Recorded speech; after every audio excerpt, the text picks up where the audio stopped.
민수기 1장 20절에서 46절까지입니다.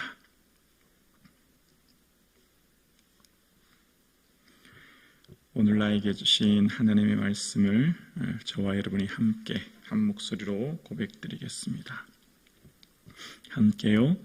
이스라엘의 장자 르벤의 아들들에게서 난 자를 그들의 종족과 조상의 가문에 따라 20세 이상으로 싸움에 나갈 만한 각 남자를 그 명수대로 다 계수하니 르벤 지파에서 계수된 자는 46,500명이었더라.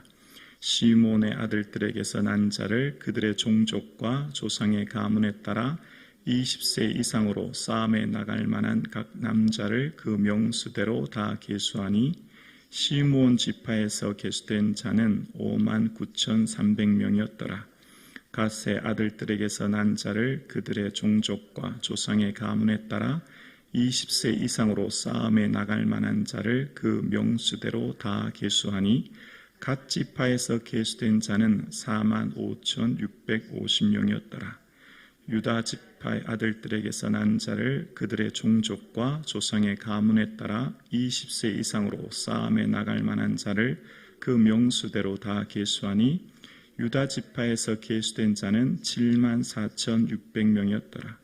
이사갈의 아들들에게서 난 자를 그들의 종족과 조상의 가문에 따라 20세 이상으로 싸움에 나갈 만한 자를 그 명수대로 다 계수하니 이사갈 지파에서는 계수된 자는 54,400명이었더라. 스불론의 아들들에게서 난 자를 그들의 종족과 조상의 가문에 따라 20세 이상으로 싸움에 나갈 만한 자를 그 명수대로 다 계수하니 스불론 지파에서 계수된 자는 57,400명이었더라. 요셉의 아들 에브라임의 아들들에게서 난 자를 그들의 종족과 조상의 가문에 따라 20세 이상으로 싸움에 나갈 만한 자를 그 명수대로 다 계수하니 에브라임 지파에서 계수된 자는 45,000명이었더라. 므낫세의 아들들에게서 난 자를 그들의 종족과 조상의 가문에 따라 20세 이상으로 싸움에 나갈 만한 자를 그 명수대로 다 계수하니 므낫세 지파에서 계수된 자는 32,200명이었더라. 베냐민의 아들들에게서 난 자를 그들의 종족과 조상의 가문에 따라 20세 이상으로 싸움에 나갈 만한 자를 그 명수대로 다 계수하니 베냐민 지파에서 계수된 자는 35,400명이었더라. 단의 아들들에게서 난 자를 그들의 종족과 조상의 가문에 따라 20세 이상으로 싸움에 나갈 만한 자를 그 명수대로 다 계수하니 단 지파에서 계수된 자는 62,700명이었더라.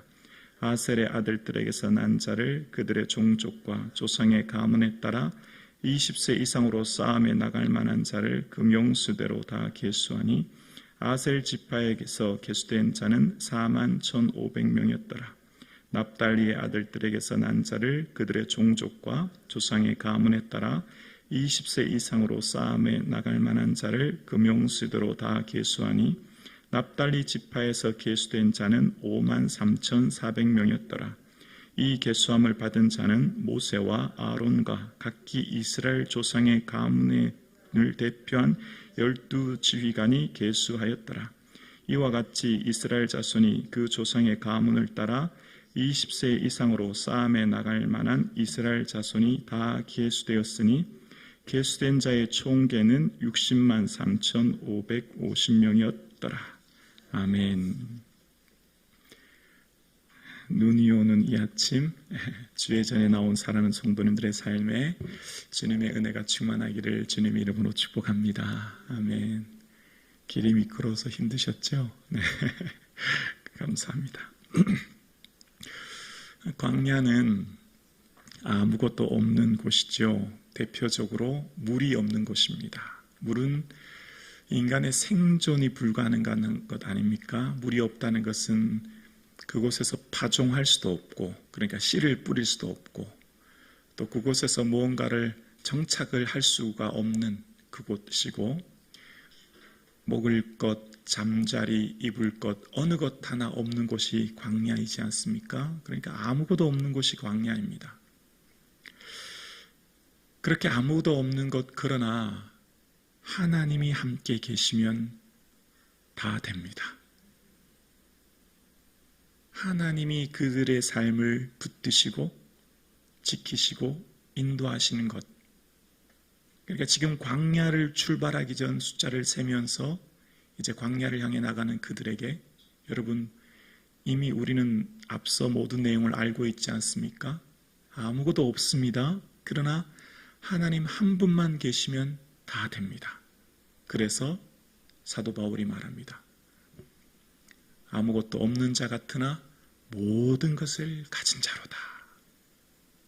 아무것도 없어도 예수님만 계시면 됩니다. 이 세상의 인생에 있어서 모든 걸 다 가졌다고 해도, 온 천하를 가졌다고 해도 예수 그리스도 없는 인생이 가장 비참한 인생 아니겠습니까? 광야와 같은 이 세상, 하나님만 붙들고 나가는 저와 여러분 되기를 주님의 이름으로 축원합니다.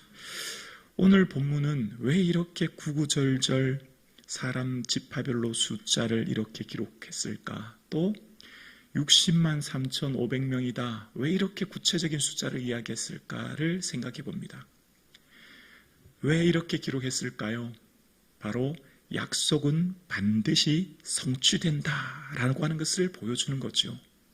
아브라함과 맺었던 그 약속을 하나님께서는 반드시 성취하사 그 아들 야곱과 그 후손들 70명밖에 되지 않았던 그들, 그 가나안 땅에서 이곳 이집트까지 겨우 70명의 가족들이 왔는데, 이제 이곳에서 출발해서 나올 때는 지금 60만 3,500명이라고 하는 엄청난 숫자, 남자만 60만 명이 넘었으니까 한 남자가 한 가정의 가장으로 보면 4인 가족으로 보면 200만 아닙니까? 엄청난 숫자로 약속은 반드시 성취된다. 아브라함 생전에 겨우 8명밖에 보이지 않았던 자손이었지만 그 자손들은 모래와 같은 수많은 자손들로 성취됨을 오늘 본문이 이야기하는 거죠. 그러면서 오늘 본문을 통해서 지난 시간 각 지파의 대표를 한 사람씩 하나님이 지명하여 뽑았지 않습니까? 그리고 그 지파의 대표에게 하나님께서 하라고 하신 임무가 무엇이었습니까? 각 조상의 종족의 남자의 이름을 각각 계통별로 신고하라. 한 집 한 집 다니면서 그 각각 호호 방문 각 집을 방문해서 20세대 이상 된 남자는 다 기록한 거죠. 한 사람 한 사람. 그러니까 오늘 본문 읽었던 장절은 한 26구절밖에 되지 않지만 사실 실제적으로 이때 당시 지파별 이름이 다 빼곡히 적혔으니 이 페이지는 수만 페이지가 넘었을 겁니다. 한 사람 한 사람 이름이 지금 어떻게 해요? 다 기록되어 있지 않습니까? 그 대표로 요약된 것만 무슨 르벤 지파는 46,500명이라 이렇게 요약했지만 사실 그 사람의 이름들이 다 빼곡히 적혀 있는 거죠. 하나님은 우리를 집단으로 보지 않습니다. 하나님은 우리를 무리로 보지 않습니다. 하나님은 우리를 각각의 개인으로 보십니다. 하나님은 우리를 각각의 개인으로 인격체로 존중하십니다. 이 세상을 살아가는 많은 사람들이 이 세상을 살아갈 때 무리로, 객체로, 단체로, 집단으로 우리를 볼지는 모르나 하나님께서는 특별하게 우리 한 사람 한 사람을 각각을 소중히 여기시고 각 사람의 이름을 기억하시고 각 사람을 인격적으로 대하시고 각 사람을 존중하시는 하나님이시라는 걸 본문은 이야기하는 거예요. 그래서 우리의 삶 가운데 지금 함께 이 새벽 예배 드리는 사랑하는 성북중앙 가족 여러분, 우리가 지금 이 새벽 예배를 나왔지 않습니까? 하나님께서는 오늘도 아무개 권사 나왔구나, 아무개 장로님 나왔구나, 한 사람 한 사람을 기억하고 계신 줄로 믿습니다. 하나님 우리 모두를 하나님께서는 하나님 나라의 각 사람의 인격체로 고유하게 대하시고 우리와 함께 하시죠. 그러면서 오늘 본문은 왜 이렇게 구체적으로 지파별로, 가족별로 구구절절 기록했을까를 보면서 여러분 출애굽기 12장 38절에 보면 처음 그들이 애굽에서 나올 때 이스라엘 백성들만 나온 것이 아니란 걸 알게 됩니다. 출애굽기 12장 38절 자막 한번 볼까요? 수많은 잡족과, 보이십니까? 수많은 잡족과 양과 소와 심히 많은 가축이 그들과 함께 하였음에며라고 이야기합니다. 그러니까 애굽에서 나올 때 이스라엘 백성들만 나온 게 아니라 거기 속했던 노예들, 이스라엘 백성들 이외의 다른 노예들과 다른 종족들과 다른 사람들도 다 섞여서 나왔다라는 걸 알 수 있죠. 그렇게 나왔던 수많은 잡족들, 수많은 무리들, 수많은 나그네 불황민 노예 출신들이 다 나왔던 것을 알게 됩니다. 그러면서 그 많은 사람들 중에, 섞여 나온 수많은 사람들 중에 특별히 하나님께서는 하나님의 백성들을 구별하여 부르셔서, 구별하여 그들만의 숫자를 셈으로 하나님의 거룩한 백성의 정체성을 다시금 재확인해 주는 거죠. 여러분, 지금 이 지파별로, 가문별로, 종족별로 숫자를 세는 것을 보면서 놀라운 하나님의 은혜를 발견합니다. 오늘 이 본문을 가만히 묵상하면 놀라운 하나님의 은혜를 깨닫게 돼요. 뭐죠? 여러분, 노예는 누구입니까? 노예는 그 주인의 물건입니다. 노예는 인격체가 아니에요. 도구예요. 그러니까 노예는 한마디로 말하면 주인의 물건과 다름없는 존재들이기 때문에 그냥 이 사람 저 사람 결혼시키고 이 사람 저 사람 하면 그냥 피가 섞이는 것 아닙니까? 피가 섞이면 혼혈족이 되는 것 아닙니까? 그러면 주인의 뜻대로 그냥 이 사람 저 사람 결혼시키면 당연히 혼혈 백성이 되는데, 놀랍게도 지금 이 이스라엘 백성들은 피가 섞이지 않은 고유한 민족의 정체성을 지킬 수 있도록 하나님이 은혜 내려주셨다는 것을 알게 돼요. 본문을 가만히 묵상하면 하나님의 백성의 고유한 백성으로서의 그 정체성을 지킬 수 있도록 하나님이 그들과 함께 해주셨다라고 하는 것을 알게 되지요. 그리고 그 하나님의 고유한 백성으로서 그들의 삶을 세우시사 오늘 본문을 통해서 계속해서 반복되는 단어가 있죠. 20절 먼저 볼까요? 20절에 보면 이스라엘의 장자 르벤의 아들들에게서 난 자를 그들의 종족과 조상의 가문에 따라 20세 이상으로 싸움에 나갈 만한 각 남자를 그 명수대로 다 계수하니, 20세 이상 싸움에 나갈 만한 각 남자를 그 명수대로 다 계수하니, 이 말이 계속 반복돼요. 계속 반복되면서 지금 이렇게 조사해서 기록된 남자들의 숫자를 기록하면 하는 건데요. 싸움에 나갈 만한 각 남자. 지금 이스라엘은 누구죠? 지금 아직 시내 광야에서 광야를 향해 출발하기 전 숫자를 세고 있어요. 그러니까 애굽에서 나온 지 이제 막 1년밖에 지나지 않았어요. 그러니까 이 사람들은 다 누구죠? 노예입니다. 아버지도 노예, 할아버지도 노예, 그 증조 할아버지도 노예. 그들은 다 누가 봐도 객관적으로 노예입니다. 그런데 하나님은 그들을 노예로 보지 않으십니다. 하나님은 그들을 이집트에서 벽돌 굽고 농사 짓는 노예로 그들의 존재를 보지 않으시고, 그들의 삶을 싸움에 나갈 만한 각 남자, 즉 군대로 보고 계신 거예요. 사회에서는 그들의 삶이 노예의 삶이었을지는 모르나 하나님은 지금 그들을 보실 때를 군대로 보시는 거죠. 그래서 출애굽기 12장 41절에 보면 그들이 430년의 시간을 마친 다음에 나올 때 이렇게 명하십니다.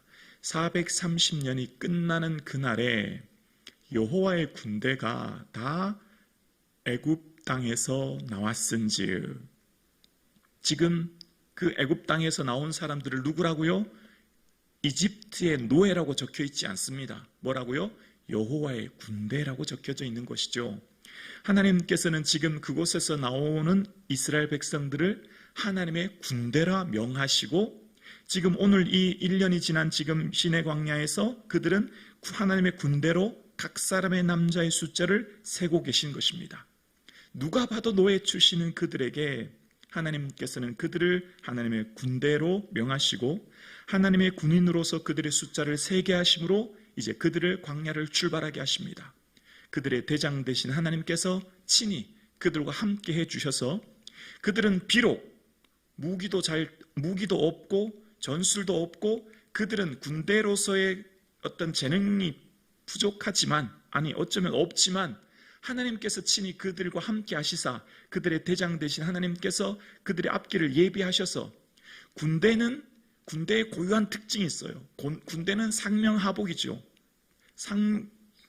군대에서 특징은 명령에 복종하는 것이죠. 여러분, 논산훈련소 가면 제일 먼저 하는 게 있는데요, 제식 훈련입니다. 앞으로 가, 좌양좌, 우양우. 제식 훈련을 제일 먼저 합니다. 거기 나온 군인들이 석사이고 박사이고 무슨 전문가이고 무슨 고졸 출신이고 나온 사람들의 아무 상관없어요. 그 사람들이 어떤 학위를 가졌든지 무조건 좌양좌, 우양우. 처음에는 뭐만 하는 줄 아세요? 명령하면 복종하는 것만 가르칩니다. 군대에서는요, 아무리 많은 훈련을 하는데 그 첫 번째가 바로 명령에 순종하는 거죠. 군인들의 특징은 상관의 명령에 복종하는 것이 최고의 임무이기 때문인 것이죠. 그래서 군인들은 명령을 잘 복종하는 게 가장 기본이고 가장 중요한 임무인 거죠. 이스라엘 백성들 이제 광야를 향해 나아갑니다. 이스라엘 백성들은 뭐만 잘하면 되죠? 하나님 말씀에 순종만 하면 돼요. 하나님께서 하시는 것에 따르기만 하면 돼요. 구름이 머물러서 출발하면 장막을 접어서 구름 따라가면 돼요. 구름이 머물러 있으면 이틀이지 한 달인지 1년이든지 머물러 있으면 돼요. 가나안 땅 들어갔을 때에도 여리고를 돌라고 하면 돌기만 하면 돼요. 아멘이십니까? 우리는 하나님의 군대예요. 아무리 봐도 나는 노예인데 하나님이 자꾸 군인이래요. 우리는 다른 것 하지 않아도 돼요. 말씀에 순종만 하면 돼요. 말씀이 내게 원하는 그 길로 가면 돼요.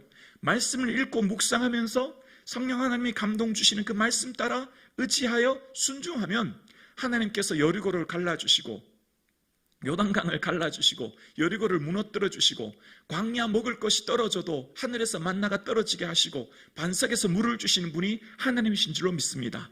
광야와 같은 이 세상에 아무것도 없어요. 나는 아무것도 없지만 하나님만 계시면 다 됩니다. 그 하나님이 다 하실 것이기 때문입니다.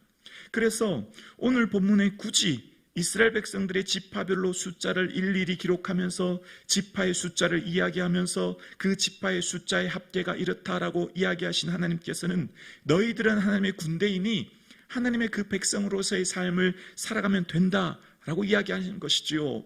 우리는 하나님의 군대로서 거룩한 구별된 백성임을 기억하는 것입니다. 그래서 우리가 주의해야 될 것이 있어요. 우리는 하나님의 군대로 이 세상을 살지만 우리는 어떻게 해요? 세상 속에서 살아갑니다. 세상과 함께 살아갑니다. 직장과 학교와 삶의 모든 공동체는 그들과 함께, 믿지 않은 사람들과 함께 섞여서 살아가기 때문에 그들로부터의 영향력을 늘 주의해야 되는 겁니다. 우리의 고유한 정체성을 지키기 위해서는 하나님의 백성이라고 하는 정체성은 말씀으로부터 의지하고 살아가야 되는데 그들로부터 오는 정체성을 늘 유의하고 주의해야 돼요. 그것을 민수기 11장 4절을 통해서 우리는 알 수 있게 되는데요. 주의해야 될 것을 알 수 있게 되는데요. 그들 중에, 그들이라고 하는 것은 지금 이스라엘 백성들 말하는 겁니다. 이 광야에 있는 이스라엘 백성들요. 근데 그때 누구 더 나왔다고요? 수많은 잡족들이 나왔지 않습니까? 그 다른 사람들이 뭐라고 하냐면 섞여 사는 다른 인종들이 탐욕을 품음에 이스라엘 자손도 다시 울며 이르되 누가 우리에게 고기를 주어 먹게 하랴, 이렇게 얘기합니다. 그러면서 만나 외에 아무것도 없다. 우리가 애굽에 있을 때는 파, 부추, 오이, 생선, 마늘도 먹었는데 우리가 이 하찮은 식물을 싫어한다, 이렇게 얘기해요. 여러분, 지금 하늘에서 만나가 떨어지는 것, 이스라엘 백성들이 무슨 노력을 하고 애써서 주신 것입니까? 노력하고 애쓴 건 아무것도 없습니다. 그냥 은혜로 주신 거죠. 신광야에 도착했는데 먹을 게 다 떨어진 거예요. 싸질모 왔던 음식들이 다 떨어진 거예요. 근데 그때 누가 하나님의 하늘에서 만나를 주신 거예요. 공짜로, 은혜로 주신 겁니다. 그런데요, 그 마음에 탐욕이 막 번지기 시작합니다. 이제 질렸다는 거예요. 만나 더 이상 질렸다는 겁니다. 하찮은 식물을 한 거예요. 누구의 영향을 받았죠? 섞여 사는 다른 인종들의 무리의 탐욕의 영향을 받은 거예요. 우리는 구별된 하나님의 백성으로서 늘 은혜를 기억하며 살아요. 늘 감사해요. 근데 우리가 자꾸 세상을 보면요, 비교하게 돼요. 세상을 보면 자꾸요, 내 마음에 열등감이 생겨요. 세상을 보면 내 마음에 나도 모르게 탐욕이 생기게 되지요. 그러면서 우리의 삶 가운데 주신 것이 다 은혜인데, 만나가 전적인 은혜인데 만나를 보면서 이 하찮은 것이라고 여겨질 위험이 많은 것입니다. 광야에서 이스라엘 백성들이 제일 우를 범한 게 뭐죠? 만나도 은혜고 반석의 물도 은혜고 그들의 모든 삶이 다 은혜고 감사한 것인데 계속해서 나타났던 것이 불평이었어요. 불평. 왜죠? 섞여 사는 무리로부터 전염된 탐욕 때문 아닙니까? 오늘 예배하는 우리의 모든 삶이 전적인 하나님의 은혜인 줄로 믿습니다. 은혜로 내가 여기까지 온 것이죠. 은혜를 기억하면 감사가, 기쁨이 충만하게 됩니다. 오늘 이 아침 우리 함께 예배드리시는 사랑하는 성도님, 사순절을 걸어가는 이 여정 속에 예수 그리스도의 은혜를 깊이 묵상하는 이 아침 되기를 주님의 이름으로 축원합니다.